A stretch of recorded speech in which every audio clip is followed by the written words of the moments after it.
Hi friends, welcome back to tasty recipes. ఈరోజు recipe రవ్వ పులిహార.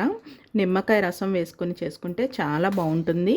తయారు చేసుకోవడం కూడా సింపుల్గా అయిపోతుంది. బ్రేక్ఫాస్ట్కి, లంచ్కి, డిన్నర్కి దేనికైనా కానీ పర్ఫెక్ట్గా ఉంటుంది.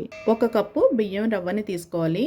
మనం ఏ కప్పుతో అయితే బియ్యం రవ్వని తీసుకుంటున్నామో అదే కప్పుతో నీళ్లు కూడా తీసుకోవాలి. ముందు ఈ బియ్యం రవ్వని 1-2 సార్లు కడిగేసుకోవాలి. బియ్యం రవ్వని కడిగేసుకున్న తర్వాత ఒక బౌల్ని తీసుకోవాలి. ఈ బౌల్లోకి మనం ఏ కప్పుతో అయితే రవ్వని తీసుకున్నామో అదే కప్పుతో 3 కప్పులు నీళ్లు తీసుకోవాలి. తర్వాత వీటిని స్టవ్ మీద పెట్టుకుని స్టవ్ని హై ఫ్లేమ్లో పెట్టుకుని నీళ్ళని బాగా మరిగించుకోవాలి. నీళ్లు ఇలా మరుగుతున్నప్పుడు 1/2 టీ స్పూన్ వరకు పసుపు వేసుకోవాలి. ఇంకా 1 టీ స్పూన్ వరకు ఉప్పు కూడా వేసుకోవాలి. ఇలా బాగా మరుగుతున్నప్పుడు గరిటతో కలుపుకుంటూ బియ్యం రవ్వ తీసుకున్నాం కదా, ఆ రవ్వని వేసేసుకోవాలి. ఈ రవ్వ వేసుకున్న తర్వాత ఒకసారి ఇలా కలిపేసుకుని మూత పెట్టుకుని ఉడికించుకోవాలి. స్టవ్ని మీడియం ఫ్లేమ్లో పెట్టుకుని మూత పెట్టుకుని ఉడికించుకుంటే చక్కగా ఉడికిపోతుంది. మధ్య మధ్యలో మూత తీసుకుని చెక్ చేసుకుంటూ ఉండాలి. చూసారు కదా, ఇలా మనకి అంతా ఉడికిపోయిన తర్వాత ఇలా ఉచ్చుకున్నట్టుగా వస్తుంది. అప్పుడు కొంచెం సేపు మూత పెట్టేసుకుని స్టవ్ ఆఫ్ చేసేసుకుని ఉంచుకోవాలి. ఒక 2-3 నిమిషాలు ఇలా ఉంచుకుంటే ఒకవేళ లోపల తడి ఏమన్నా ఉన్నా కానీ పోతుంది. ఇప్పుడు స్టవ్ మించి తీసేసుకుని ఇలా వెడల్పుగా ఉన్న పళ్ళెంలోకి ట్రాన్స్ఫర్ చేసేసుకోవాలి. కొంచెం వేడి ఉన్నా కానీ చల్లారుతుంది కదా, మనకి కలుపుకోవడానికి వీలుగా ఉంటుంది. కొంచెం చల్లారిన తర్వాత పొడి పొడిగా అయిపోతుంది. ప్యాన్లోకి 4-5 టేబుల్ స్పూన్ల వరకు నూనెను వేసుకోవాలి. నూనె వేడైన తర్వాత ఆవాలు వేసుకుని వేయించుకోవాలి. ఆవాలు చిటపట్లాడుతున్నప్పుడు వేరుశెనగ గుళ్ళు ఇంకా శనగపప్పు వేసుకోవాలి. ఇలా వేరుశెనగ గుళ్ళు ఇవి వేగిన తర్వాత పచ్చిమిర్చి, ఎండుమిర్చి వేసుకోవాలి.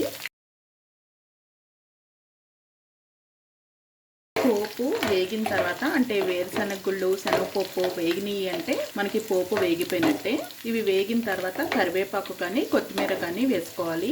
నేను ఇక్కడ కొత్తిమీర వేస్తున్నాను. కొత్తిమీర ఈ ఆయిల్కున్న వేడి సరిపోతుందండి. స్టవ్ ఆన్ చేసుకోవాల్సిన అవసరం లేదు. స్టవ్ ఆఫ్ చేసేసుకుని కొత్తిమీర వేసుకోవాలి. ఇప్పుడు వేగిన ఈ పోపుని దీనిలో వేసేసుకుని కలుపుకోవాలి.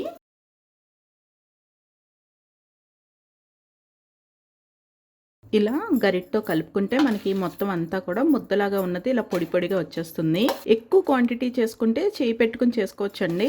ఇలా కొంచెం క్వాంటిటీయే కాబట్టి ఇలా గరిటతో అనేసుకుంటే సరిపోతుంది. మనం పులిహార ఏ విధంగా అయితే కలుపుకుంటామో అలాగే ఈ పోపుని మిక్స్ చేసేసుకోవాలి. మనం వేడి మీద వేసేసాం కదా, అందుకని వేడి మీద వేసిన తర్వాత అలా ఉంచేసాం కాబట్టి ఇలా గడ్డ కట్టినట్టుగా ముద్దలాగా అవుతుంది. అంతేకాని మనకి ఇలా తర్వాత ఇలా గరిటతో అనేసుకుంటే చక్కగా పొడి పొడిగా వచ్చేస్తుంది. ఇప్పుడు దీనిలో నిమ్మరసం వేసుకోవాలి. ఒక 4 కాయలు నిమ్మరసం అయితే సరిపోతుందండి. నిమ్మరసం వేసుకున్న తర్వాత ఇలా బాగా కలుపుకోవాలి. మనకి నిమ్మరసం వేసిన తర్వాత కొంచెం తడి తడిగా అనిపిస్తుంది. ఒక అరగంటకి మనకి ఈ నిమ్మరసం పులుపు అంతా కూడా రవ్వకి బాగా పట్టేస్తుంది. లాస్ట్ లో కొత్తిమీర ఇంకా క్యారెట్ కూడా వేసుకుంటే బాగుంటుంది. క్యారెట్, కొత్తిమీర అనేది ఆప్షనల్ అండి. మనం పోపులో కొత్తిమీర వేసాం కాబట్టి సరిపోతుంది. నిమ్మరసం బాగా పట్టేటప్పటికి మనకి పొడి పొడిగా అయిపోతుంది. నిమ్మరసం వేసిన వెంటనే కొంచెం ముద్దలాగా, కొంచెం తడిగా ఉన్నట్టుగా ఉంటుంది. ట్రెడిషనల్ రెసిపీ అయిన రవ్వ పులిహార రెడీ అయిపోయిందండి. మరొక ఇంట్రెస్టింగ్ అండ్ టేస్టీ రెసిపీతో మళ్ళీ కలుద్దాము. Thank you for watching food tree channel.